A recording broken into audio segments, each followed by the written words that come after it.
Welcome to the peaceful space of sleep-friendly science, where the velvet curtain of night is gently pulled back to reveal the wondrous mechanics of the universe within you. Tonight, we drift into one of life's most profound and intimate enigmas, the nature of sleep itself.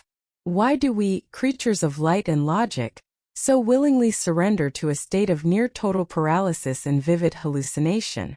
What ancient, trusting pact have we made with the darkness? Let us journey together, on a current of soft sound and quiet curiosity, into this beautiful mystery. Now settle in, take a deep breath, and let the soft sounds guide you as we begin tonight's journey into the unknown. Section 1. The Willing Surrender. As you lie here now, nestled in the soft comfort of your bed, feel the world begin to recede. The sharp edges of the day have already begun to blur, their sounds and demands fading into a gentle, distant hum. Notice the subtle shift within you, a quiet, internal turning away from the world of doing, and a turning towards the world of simply being. This turning, this gentle pivot of consciousness, is an act of profound trust. It is the willing surrender. Think of your waking self, the you that navigated the complexities of the day, that you as a vigilant captain, standing at the helm of your being, hands firmly on the wheel of control.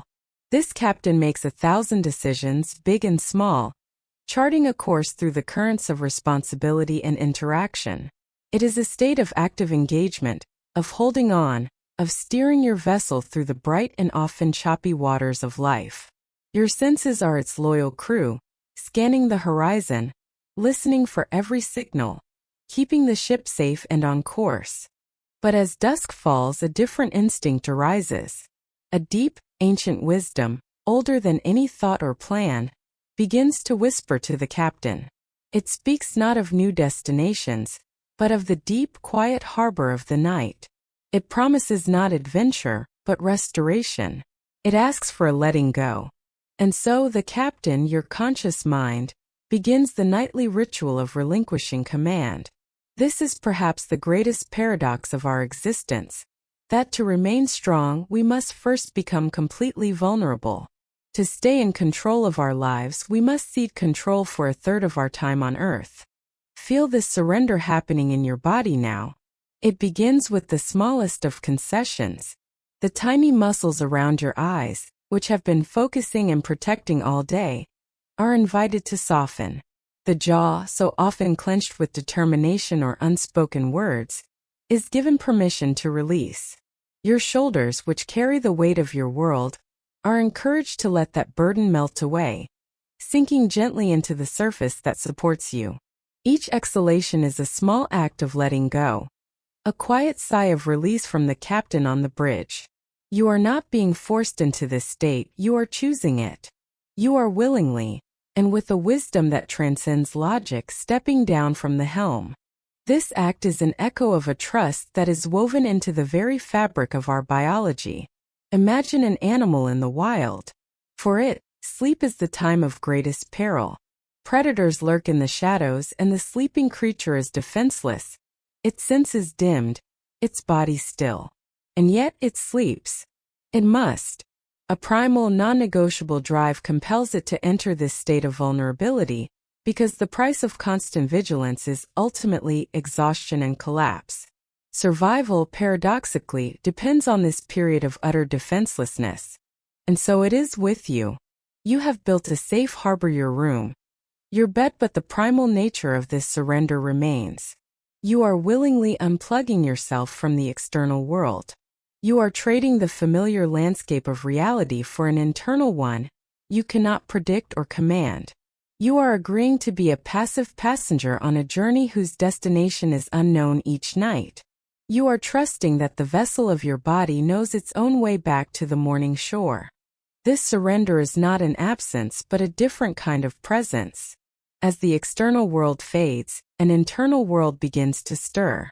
The quiet machinery of your being comes to life. While the captain sleeps, a different crew takes over, a silent, diligent team of restorers, librarians, and healers who work only in the dark. They do not ask for your permission or guidance. Their work is too ancient and too intricate for the conscious mind to comprehend. Your only task is to provide the conditions for their work: stillness, darkness, and trust. So, as you continue to drift, feel the beauty in this act. It is not a defeat, but a graceful and necessary retreat. It is the wisdom of the farmer who lets a field lie fallow so it can regain its richness. It is the wisdom of the tree that sheds its leaves in winter to conserve its energy for the spring bloom. You are participating in a cycle as old as life itself. You are answering a call from the deepest, most essential part of your nature. The great enigma of sleep begins here, not with a struggle, but with a peaceful, willing, and utterly miraculous surrender. Section 2. The Silent Sentinel, Sleep Paralysis. As your surrender deepens, an even more profound change begins to unfold. It is a quiet, deliberate process, an act of ancient wisdom performed within the hidden sanctuary of your nervous system. While your conscious mind drifts away like a boat from its mooring, a silent guardian takes up its post. This guardian's sole purpose is to ensure the safety of your journey, and its method is one of absolute stillness. This is the enigma of sleep paralysis, or REM atonia, a state we can reimagine not as a malfunction, but as a masterpiece of biological design. Imagine your brain as a grand ancient castle. The conscious you, the ruler, has retired to the highest tower for the night. But deep in the castle's core, in a region we call the brainstem, the old, wise part of your brain, a special command is given.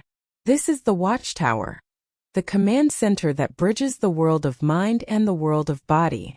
As the internal theater of dreams prepares to raise its curtain, the watchtower sends out a message, a gentle but non-negotiable decree that travels down the spinal cord to nearly every muscle in your body.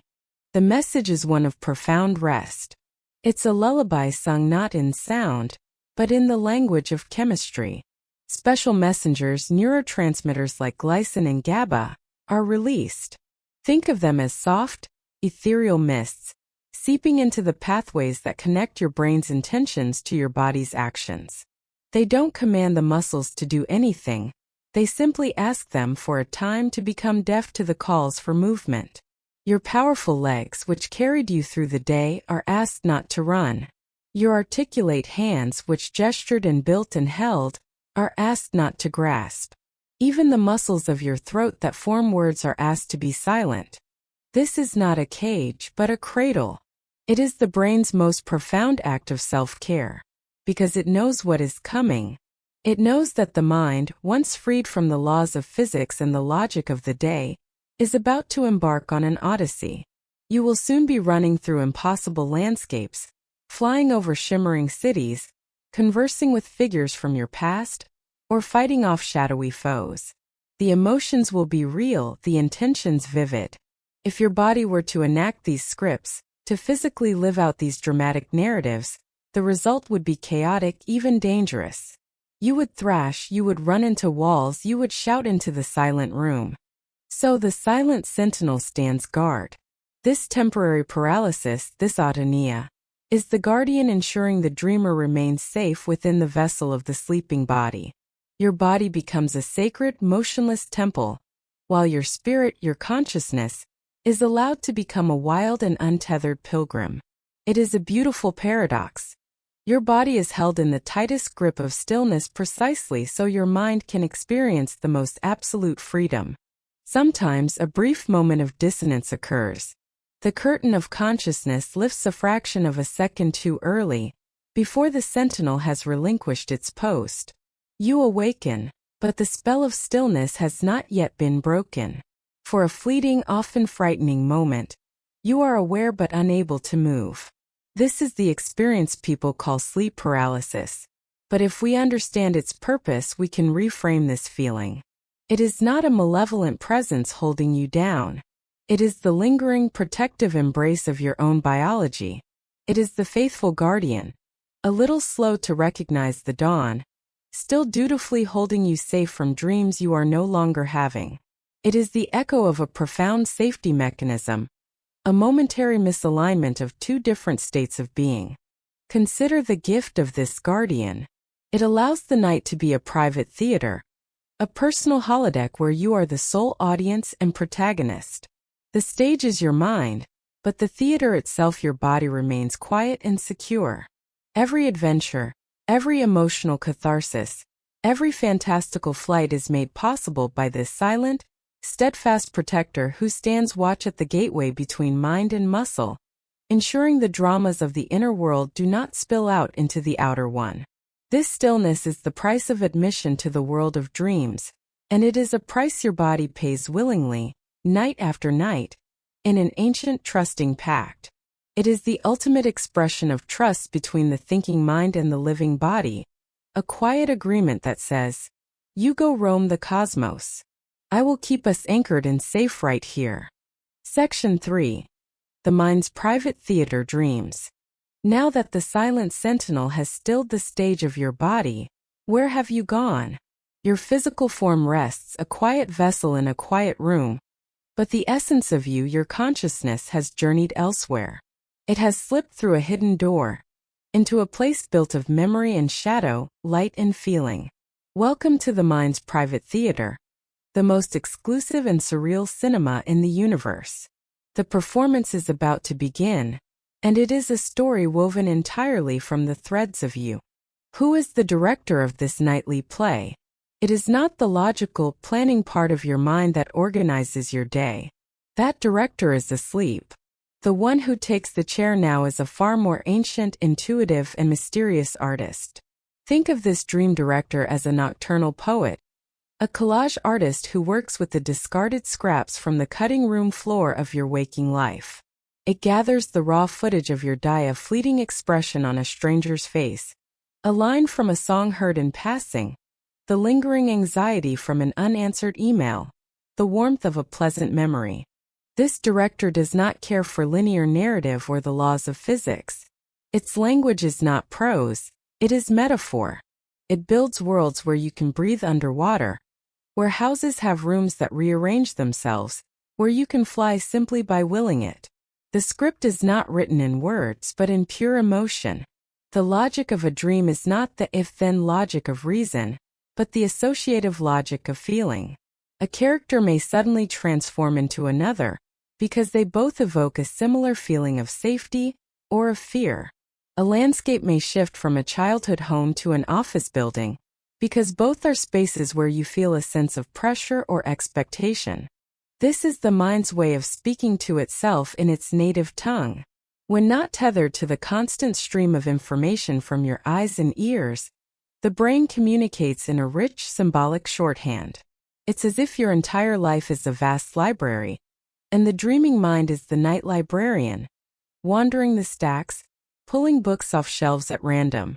It takes a character from one story, a setting from another, an emotional theme from a third, and weaves them together into a new ephemeral tapestry. The stories it tells might seem nonsensical to the waking mind, but they are deeply meaningful to the emotional self. Consider the cast of characters. They are all phantoms, drawn from the deep archives of your memory. Here is a teacher from your third-grade class, their face perfectly rendered after decades. Here is your dearest friend, but they are speaking with the voice of your parent. Here is a version of you that is braver or more lost or younger than you are now. These are not random apparitions. Your mind has cast them for a reason, to play a role in a drama that is processing something essential. They are actors in your personal mythology, helping you to understand the epic story of your own life. This is why we call dreams hallucinations, but perhaps we should reclaim that word. A hallucination in the waking world is a sign of discord, a mind at odds with reality. But the hallucinations of the dream world are a sign of profound work and creativity. They are not a break from reality, but a deep dive into your personal reality. This is your brain's sacred workshop, its emotional laboratory. It takes the sharp, potent chemicals of the day's emotions, the sting of embarrassment, the spike of fear, the heavy weight of grief, and it safely experiments with them. In this theater, you can face your fears without real consequence. You can relive a moment of joy, amplifying its positive imprint. You can have conversations that were never had, finding a form of closure. This is a kind of nightly alchemy. The dream director takes the raw, often difficult lead of your daily experiences, and, through the strange fire of the dream narrative, attempts to transmute it into the gold of understanding, acceptance, and emotional resolution. It is a cleansing process, a way of untangling the emotional knots of the day, so you can meet the new one with a clearer heart. So, as you drift within this inner world, feel the wonder of it. This is not random noise. This is your mind composing a symphony of you. It is the most personalized form of art imaginable. A story told for an audience of one. It is a gift you give yourself every night. A journey into a world where you are the landscape, the hero, and the storyteller, all at once. Section 4. The 4 Acts of the Night. The inner world of dreams, this vibrant and surreal theater, does not run as one continuous film from dusk till dawn. Your nightly journey is more structured, more like a grand play performed in 4 distinct acts. Each act has its own unique scenery, its own purpose, and its own texture of consciousness. Your mind and body do not simply fall into an abyss of sleep. They descend gracefully through a series of landscapes, a repeating cycle of restoration and creation that plays out 4 or 5 times before the morning light. Let us take a gentle tour of this nightly architecture. Act 1. The Antechamber of Slumber. This is Stage 1, the threshold. It is the delicate transition, the brief and misty space between the world of waking and the world of sleep. As you drift here, you are wading into the great ocean of slumber. Your thoughts, once sharp and linear, begin to lose their structure. They unspool, becoming soft, fluid, and dreamlike. You might see fleeting images, hear fragments of conversation, or experience the gentle floating sensation of this hypnagogic state. Your muscles begin their long sigh of release, and your heartbeat slows, taking on the steady rhythmic cadence of the coming night. This act is short, a mere 5 or 10 minutes, a quiet vestibule where you shed the coat of the day before entering the deeper chambers of the house of sleep. Act 2. The Moonlit Garden. You now drift into Stage 2, the landscape where you will spend nearly half the night. If Stage 1 was the porch, this is the main living space of your slumber. It is a state of true disengaged sleep, yet it is light enough that the world is not entirely gone. Think of it as a vast, quiet, moonlit garden. The activity of your brain slows further, but the garden is not without its own subtle magic. Here, 2 remarkable events occur. The first are called sleep spindles, short, rapid bursts of brainwave activity, like the shimmering of moonlight on a spider's web. Scientists believe these spindles are moments where your brain is working with memory, like a librarian taking new books and carefully placing them onto the correct shelves for long-term storage. The second event is the K-complex, a large, slow brainwave that appears like a gentle ripple across a still pond. This is your brain's protective instinct in action, a built-in shushing mechanism that helps you stay asleep through minor disturbances from the outside world. This garden is a place of peaceful maintenance and protection, where the groundwork for deeper restoration is laid. Act 3. The Cathedral of Silence. From the garden, your journey takes you deeper, spiraling down into the most restorative and mysterious part of the night. This is Stage 3, also known as slow-wave sleep. If sleep were an ocean, this would be its deepest trench. The slow, powerful, rolling waves of delta activity dominate your brain. Here, in this profound depth, consciousness as you know it is almost entirely extinguished. You are in the great cathedral of silence. The outside world ceases to exist. It is nearly impossible to be woken from this state. And it is here that the most profound physical healing occurs. Your pituitary gland releases a pulse of growth hormone, signaling your body to repair tissues, build bone and muscle, and strengthen your immune system. Blood flow shifts from the brain to the muscles, bringing them the nourishment they need to recover from the day's exertions. This is not a passive state. It is an intensely active period of physical reconstruction. You are not just resting. You are being rebuilt, reforged in the silent, sacred fires of deep sleep. Act 4. The return to the theater. After spending time in the deep cathedral, you begin to ascend. You pass briefly back through the moonlit garden of stage 2. And then something remarkable happens.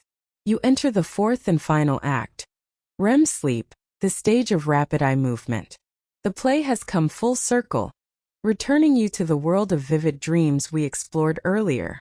But now we see it in context. In a stunning paradox, your brain activity suddenly ignites, becoming almost indistinguishable from that of your waking, alert mind. Your breathing and heart rate become irregular.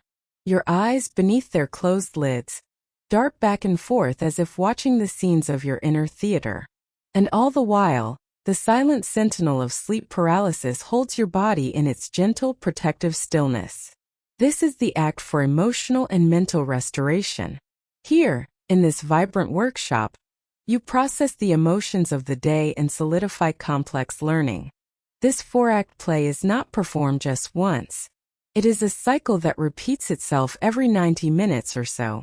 In the early part of the night, you spend more time in the deep, restorative cathedral of stage 3.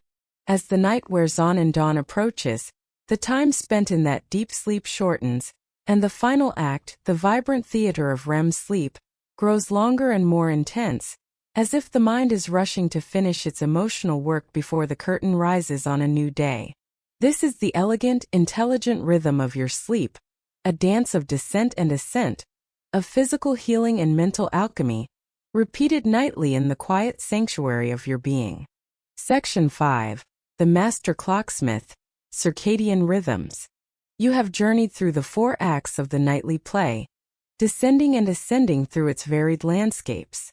But what is the grand force that raises and lowers this curtain? Who is the conductor of this intricate symphony?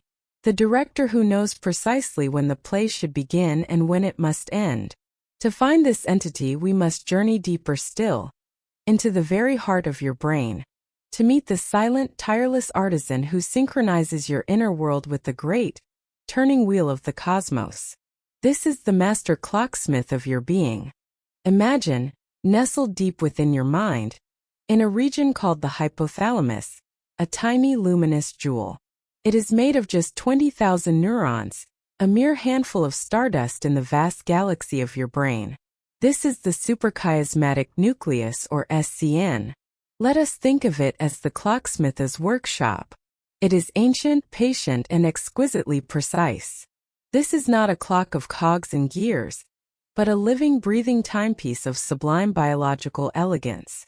It has kept time for your ancestors for hundreds of thousands of years, a legacy of rhythm passed down through generations. The clocksmith's primary window to the world, its only way of knowing the time of day, is through your eyes. But it is not looking at the world as you do. It does not see shapes or colors or faces. It is watching for one thing and one thing only, the presence and quality of light. Light is the master regulator, the daily message from the sun that sets the pace of the clock. As the morning sun rises, its bright blue spectrum light streams into your eyes. This light is a signal, a golden key that turns in the lock of the clocksmith's workshop. This light travels along a special pathway, a private nerve channel that runs directly from your retina to this tiny cluster of cells. Upon receiving this signal, the clocksmith awakens fully. It begins to send out its own messages, like a town crier at dawn, announcing to the entire kingdom of your body that the day has begun. This is not a single command, but a cascade of subtle, perfectly timed instructions. The clocksmith signals for the gradual raising of your body's core temperature, gently banking the inner fire for the day's activity. It prompts the adrenal glands to release a small, precise pulse of cortisol, a hormone that doesn't deserve its stressful reputation in this context. It is the hormone of wakefulness, clearing the last mists of sleep from your mind and preparing you to engage with the world. Your digestion is signaled to awaken, your alertness sharpens, your energy begins to build. All of these functions, orchestrated in perfect harmony, are the work of this master artisan, aligning your biology with the rising sun. Then, as the day progresses and arcs towards evening, the light changes. It softens, losing its bright blue intensity and shifting to warmer hues of orange and red. The clocksmith is exquisitely sensitive to this change. The fading light is its cue to begin preparations for the night. It starts to send out a different set of signals, messages of winding down. The production of activating hormones is suppressed. Your body temperature begins its slow, gentle decline, a crucial trigger for sleepiness. And most beautifully, the clocksmith sends a special message to a tiny, pine cone-shaped gland nearby, the pineal gland. The message is simple. The light is fading. It is time. In response, the pineal gland begins its sacred nightly work, releasing melatonin, the hormone of darkness. Think of melatonin not as a sedative that knocks you out, but as a gentle, shadowy courier, traveling through your bloodstream to announce that night has officially fallen within the realm of you. It is the chemical whisper of twilight, the signal that quiets the body and opens the gates for the first act of sleep to begin. This internal rhythm, this beautiful circadian dance, is so powerful, so deeply ingrained, that even in the complete absence of light, your body would continue to follow a roughly 24-hour cycle. The clocksmith is a true internal oscillator, but it needs the daily signal of light to stay perfectly synchronized, to prevent its time from drifting. Herein lies one of the great challenges of our modern world. We have created a world of artificial light, a world of perpetual false dawn. The bright blue light from our screens, our phones, our tablets, our televisions late at night sends a confusing, garbled message to the ancient clocksmith. It is like shouting, "The sun is up," into the artisan's workshop at midnight. The clocksmith dutifully believes this false signal and holds back the release of melatonin, delaying the onset of sleep and disrupting the elegant architecture of the night. Jet lag is another example. Your inner clocksmith is still set to your home time, while the light in your new location tells a completely different story, creating a profound sense of dissonance until the artisan can slowly, carefully reset its masterpiece to the new cycle of light and dark. So feel this rhythm within you now. It is your most profound connection to the planet you live on. It is the turning of the earth made manifest in your own flesh and blood. The same pulse that opens a morning glory to the sun and closes a daisy at dusk is beating within you. You are a creature of rhythm, a living clock, beautifully and inextricably tied to the celestial dance of light and shadow. Section 6. The Alchemists of Slumber, Sleep's Chemistry. The master clocksmith has noted the fading light and has dispatched its shadowy courier melatonin to announce the coming of night.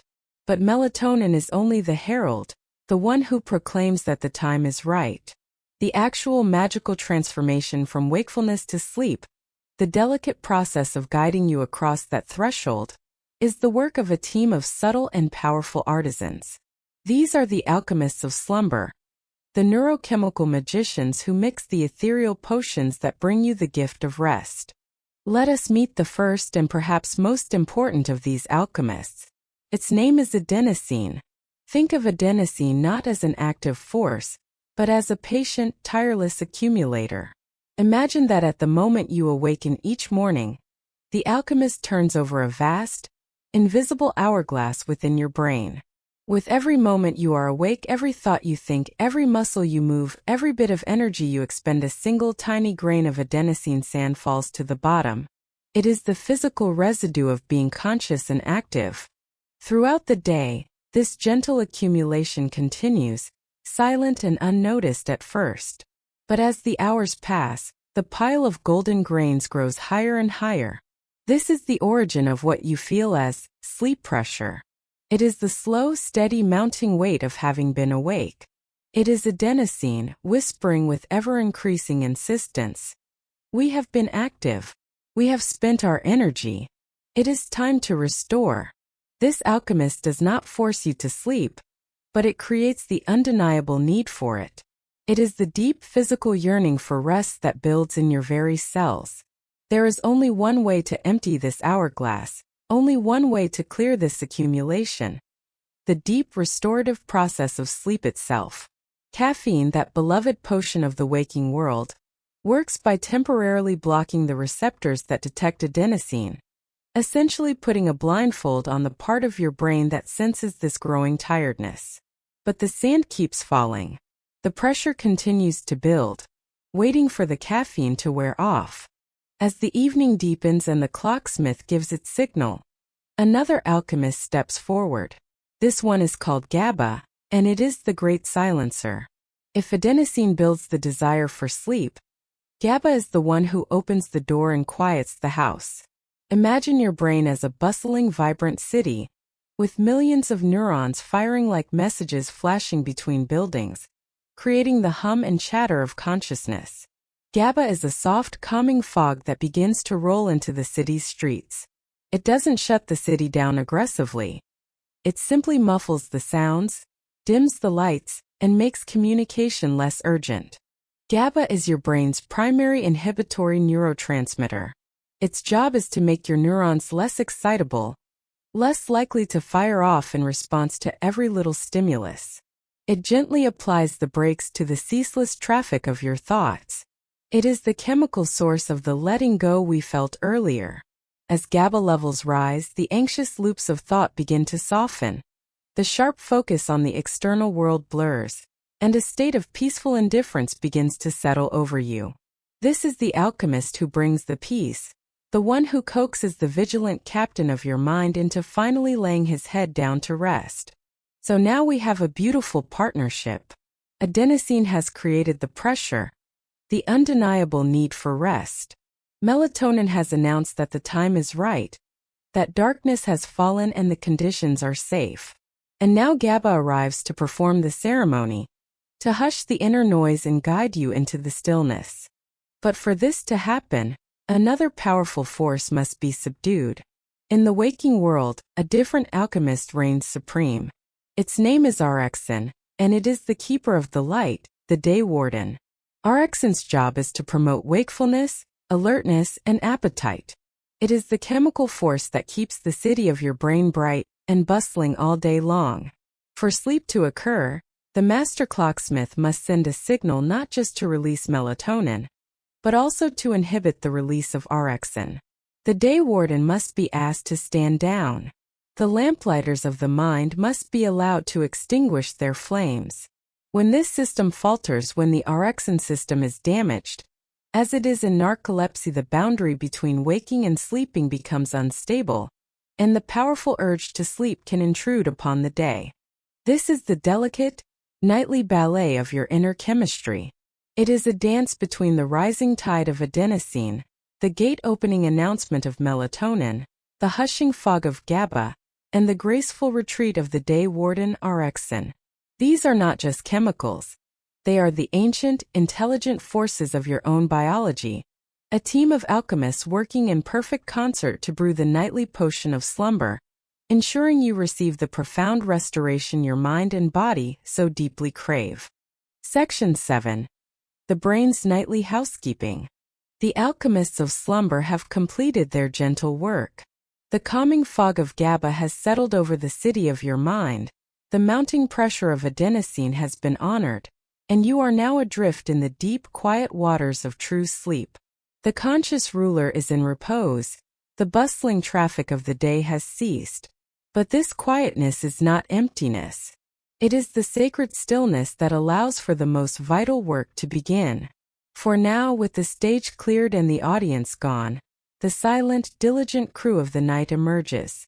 This is the time for the brain's nightly housekeeping, a process of cleansing and curation so profound it is the very foundation of your continued health and identity. First comes the physical cleansing.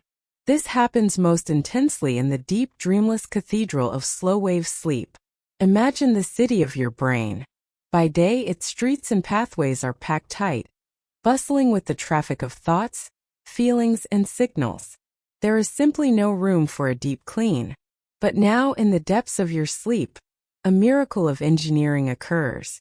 The brain cells themselves seem to subtly shrink, pulling back from each other by as much as 60%. In doing so, they widen the canals and channels between them.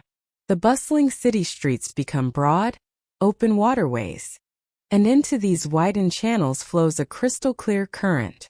This is your cerebrospinal fluid, the pristine liquid that bathes and cushions your brain. During sleep, this fluid begins to pulse with a steady rhythmic flow, surging through the newly opened spaces. It becomes a great silent cleansing river, a nocturnal tide washing through every corner of your mind. What does it wash away? The inevitable metabolic debris of a day's work. Every thought, every calculation, every emotional response leaves behind a chemical ghost, a tiny residue. Over time, these residues can accumulate, like dust in an ancient untended house. The most famous of these is a sticky protein called beta-amyloid. The cleansing tide of sleep is the primary mechanism for flushing these proteins out of the brain and into the body's general waste disposal system. This is not just tidying up. This is a fundamental act of neurological preservation. It is your brain's own built-in, nightly defense against the slow accumulation of clutter that can, over a lifetime, lead to cognitive decline. You are quite literally washing your brain, rinsing away the dust of yesterday's thinking to prepare a clean slate for tomorrow. Once this deep physical cleansing is underway, a second, more subtle form of housekeeping begins. This is the curation of the mind's vast library. All day long, you have been accumulating experiences, a torrent of information, sensation, and emotion. Every sight, sound, and feeling arrived at the doors of your mind like a massive unsorted pile of new acquisitions. If you were to keep every single one, your mind would become an impossibly cluttered attic of trivia. You would remember the pattern on a stranger's tie with the same clarity as a loved one's smile. You would be lost in the noise. So, in the quiet of the night, the wise and gentle librarian of your mind begins its work. This librarian is not a single entity, but the coordinated dance of brain regions like the hippocampus and the cortex. First, it performs a sacred act of letting go. It gently sifts through the day's acquisitions, discerning the vital from the trivial. The memory of the traffic light turning green, the jingle from a commercial, the precise shade of blue of a passing car, these are recognized as transient, unimportant. The librarian allows these memories to simply dissolve, to fade back into the mist from which they came. This is not a failure of memory. It is one of its greatest strengths. This nightly pruning is a gift of clarity, creating space for what truly matters. It's like a gardener snipping away the lesser shoots so the main blossoms can thrive. Next, the librarian turns to the memories that matter. An important insight from a conversation, the feeling of mastering a new skill, the warmth of a shared laugh, these are the keepers. During the shimmering bursts of sleep spindles in stage 2 sleep, these memories are revisited. It's as if the librarian takes these fragile, new memories and carefully reinforces their bindings. They are replayed, rehearsed, and strengthened. And most importantly, they begin their journey from temporary storage, the hippocampus, which is like the library's receiving dock, the vast, permanent shelves of your neocortex. They are woven into the existing tapestry of your knowledge and your life story. This is how you learn. This is how a lesson becomes wisdom. This is how an experience becomes a part of who you are.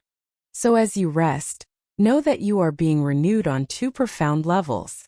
A physical tide is washing your brain clean, and a wise librarian is curating the very story of you. You are not just passive. You are being actively, intelligently, and beautifully restored.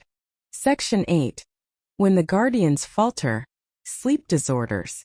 We have wandered together through the perfectly orchestrated halls of slumber, witnessing the willing surrender, the sentinel's paralysis, the theater of dreams, and the deep, silent work of the nightly housekeepers. We have seen a system of breathtaking elegance, a dance of chemistry and electricity perfected over eons. But like any intricate and delicate dance, sometimes a step is missed. Sometimes a musician plays a note out of time, or a dancer falters. Let us now turn our gaze, with a sense of gentle curiosity and profound compassion, to what happens when this beautiful harmony is disturbed. What happens when the guardians of the night falter in their duties? The most common of these disturbances is one you may know well, a visitor called insomnia. Imagine a fortress, ready for the night. The gates are ready to be closed, the drawbridge ready to be raised. But the captain of the guard, your own conscious mind, has become too vigilant. It stands on the ramparts, peering into the darkness, searching for threats that are no longer there. It replays the battles of the day, plans the campaigns of tomorrow, and listens for every rustle in the leaves. This is the heart of insomnia, a state of hyperarousal. The body is tired, the adenosine hourglass is full, but the mind refuses to stand down. It has forgotten how to trust the stillness. The more you, the ruler of this fortress, command the captain to rest, the more anxious and alert he becomes. It is the ultimate paradox. The very effort to find the surrender of sleep becomes the barrier that keeps you from it. The door to slumber is not locked. You are simply holding it shut by trying too hard to push it open. Then there is the tale of the interrupted breath. In the quiet depths of the night, the river of your breath is meant to flow steady and serene, a life-giving current that sustains the sleeping body. But for some, this river encounters a blockage. As the muscles of the throat relax into the deep peace of sleep, they can relax too much, collapsing and momentarily damming the airway. This is sleep apnea. For a silent moment, 10, 20, even 30 seconds, the quiet song of your breathing stops. The oxygen levels in your blood begin to dip. The brain, this ever-watchful protector, senses the danger. It cannot allow the body to be starved of this vital element. So it sends out an emergency signal, a jolt of adrenaline that is just enough to briefly pull you from the depths of sleep, forcing the throat muscles to tighten and the airway to open again. Often with a gasp or a snort, the river flows once more. But the price is a shattered night. The beautiful architecture of your sleep, the descent into the cathedral of silence, the journey into the theater of Remus, broken, again and again, hundreds of times a night, often without you ever consciously knowing it. You awaken feeling unrefreshed, unaware that your night was not a peaceful journey but a constant, desperate struggle for breath. Let us return to the silent sentinel we met earlier, the guardian who casts the spell of paralysis to keep you safe in your bed. What if this faithful guardian, for reasons we do not fully understand, were to doze off at his post? What if the command for stillness was never fully delivered, or the spell was woven with too thin a thread? This leads to a startling phenomenon known as REM sleep behavior disorder. The mind enters the vivid, action-filled theater of REM sleep. It is running, fighting, flying. But the body is not held in its protective stillness. The dreamer, untethered, begins to live out the script. They may shout the words of their dream dialogue, punch at a phantom foe, or leap out of bed to escape a dreamed-of danger. The wall between the inner stage and the outer world has crumbled. It is a profound and often frightening glimpse into the raw and censored narrative of the dreaming mind, made manifest in the physical world. And finally, consider the most profound blurring of the lines. Remember the day warden Erikson, the alchemist who maintains the firm boundary of wakefulness? In the rare condition of narcolepsy, the cells that produce this vital chemical have been lost. The firm wall that separates the vibrant theater of dreams from the sunlit world of waking becomes porous, almost translucent. The powerful urge for sleep is no longer held back by the dam of Erikson, and it can flood the waking mind at any moment, causing sudden, irresistible sleep attacks. Even more mysteriously, the elements of REM sleep can bleed through. The vivid hallucinations of the dream theater might spill over into a waking moment, or the sentinel's paralysis might suddenly take hold of the body in a moment of strong emotion, a condition called cataplexy. It is as if the two distinct worlds of day and night have lost their clear separation and have begun to melt into one another. To gaze upon these faltering guardians is not to see failure. It is to be reminded of the incredible complexity and fragility of the nightly dance. These are not flaws in character, but variations in a biological symphony. They invite us to approach the great enigma of sleep not only with a sense of wonder at its perfection, but with a deep and gentle compassion for the moments when its delicate balance is, for a time, lost. Section 9. The Animal Kingdom Slumber. Thus far, our journey has been an intimate one, winding through the private corridors of your own human sleep. We have explored its architecture, its chemistry, and its occasional fragility. But now let us gently lift our gaze from the sanctuary of your bed and turn it outwards, to the vast and varied world of creatures who share this planet with you. For the enigma of sleep is not a uniquely human story. It is a universal song, a great quiet rhythm that pulses through nearly every form of life. To listen to its echoes in the animal kingdom is to understand our own sleep in a new and more profound light. Imagine gliding now into the deep, silent blue world of the ocean. Here a dolphin carves a graceful arc through the water. Cannot sleep as you do. To surrender completely to unconsciousness would be to sink and drown. It must remain in motion. It must remember to surface for every single breath. And so life, in its infinite ingenuity, has devised for the dolphin a breathtaking solution. It sleeps with only half of its brain at a time. Think of its brain as two loyal siblings, two watchmen in a lighthouse, who make a quiet agreement.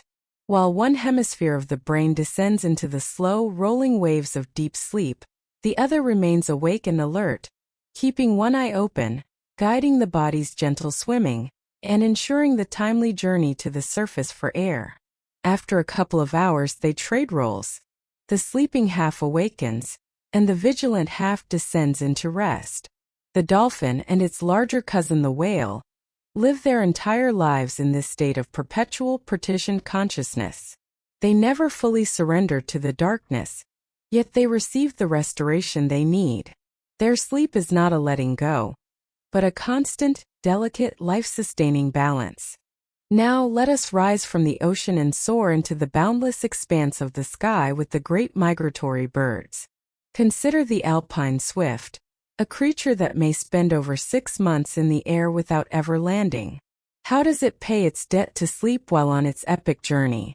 Like the dolphin, it has mastered the art of unihemispheric sleep. While gliding on the thermal currents, one half of its brain rests while the other navigates the wind and keeps watch. In a flock, this becomes a beautiful, coordinated dance of vigilance.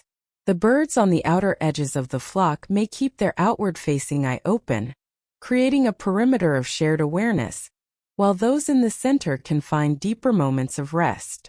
And scientists now believe they also engage in fleeting micronaps, seconds-long plunges into full deep sleep, stolen in the high safe solitude of the sky. Their sleep is not a long luxurious rest, but a mosaic of stolen moments, a testament to the non-negotiable need for slumber even in a life of constant motion. Let us descend back to the earth, to the wide open plains where a herd of gazelles graze. For them, sleep is the greatest risk of all. They are creatures of vigilance, their survival dependent on sensing the slightest whisper of a predator. To lie down in deep, unconscious rest is to invite death. And so, much of their sleep is done standing up. It is a light, dozing non-REM sleep, a state of vigilant rest, where they can bolt into a full sprint in a fraction of a second. But this is not enough. The restorative power of REM sleep, the world of the dream theater, is also a biological necessity. And for this, they must surrender. For brief, precious minutes scattered throughout the night, a gazelle will lie down, fold its legs beneath it, and enter the deep, paralyzed state of REM. In these moments, it is utterly vulnerable. This is the true price of its survival. Brief, terrifying periods of absolute trust in the stillness of the night and the watchfulness of the herd.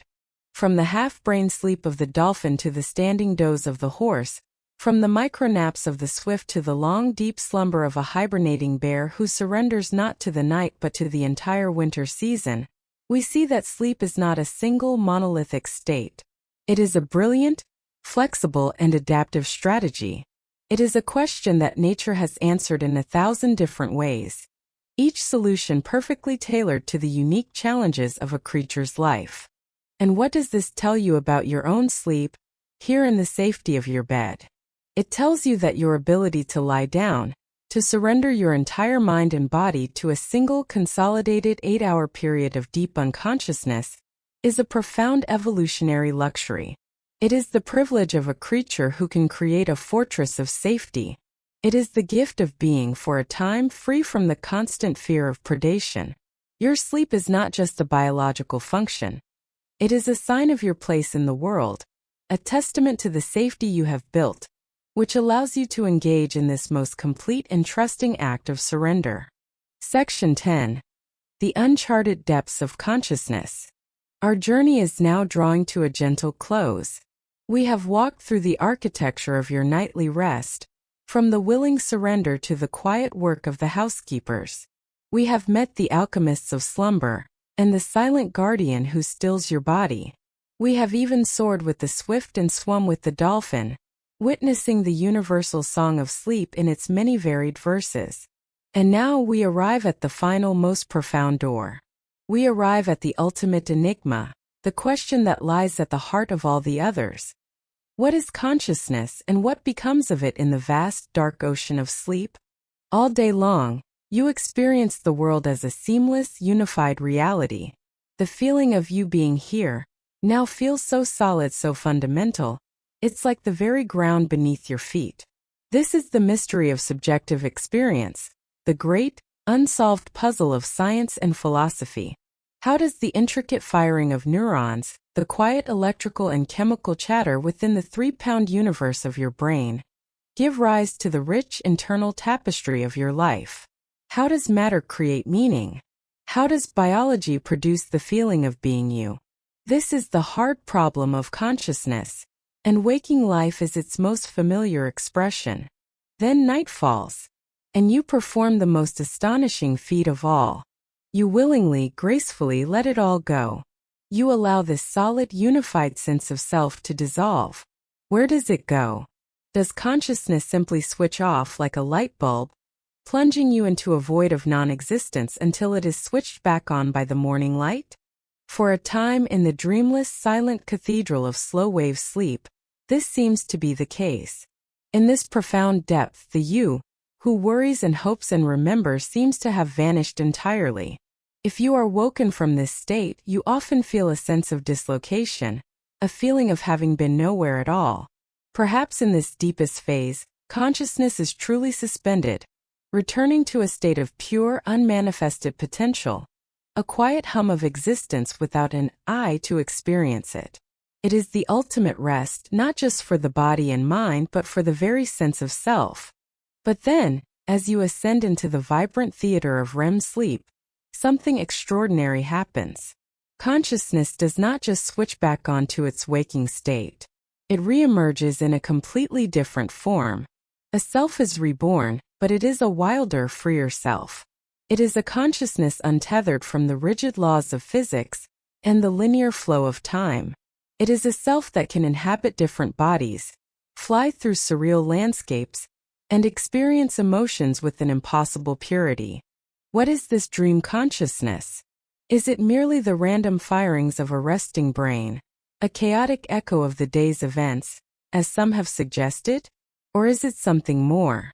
Is it the mind speaking to itself in its native symbolic language, as we have explored? Is it a nightly journey into a different dimension of your own being? A place where the logical ego gives way to a deeper, more intuitive form of knowing? When you are in a dream, the experience feels completely real. The you in the dream does not know it is dreaming, feels it, fears it, loves it, strives. That consciousness is, in the moment of its existence, as valid and as real to itself as your waking consciousness feels to you now. This nightly dissolution and recreation of the self is perhaps sleep's greatest gift. It teaches us a profound lesson, that the solid, stable, waking self we identify with so strongly is not as permanent or as monolithic as we believe. It is just one form that our consciousness can take. Sleep reveals that our sense of self is fluid, adaptable, and mysterious. It reminds us that we are more than just our waking ego. We are also the silent, deep potential of dreamless sleep and the wild, creative protagonist of our dreams. And so we find ourselves here, at the edge of the known, gazing into the uncharted depths. The enigma of sleep ultimately merges with the enigma of consciousness itself. Why do we willingly enter a state of paralysis and hallucination? Because we must. We must journey into the quiet nothingness to be physically rebuilt. We must journey into the surreal everythingness of dreams to be emotionally and spiritually renewed. We must dissolve the self to preserve the self. It is the ultimate paradox, the beautiful necessary cycle of losing ourselves every night in order to find ourselves again, refreshed and whole, in the gentle light of every new morning. And so our journey for tonight concludes.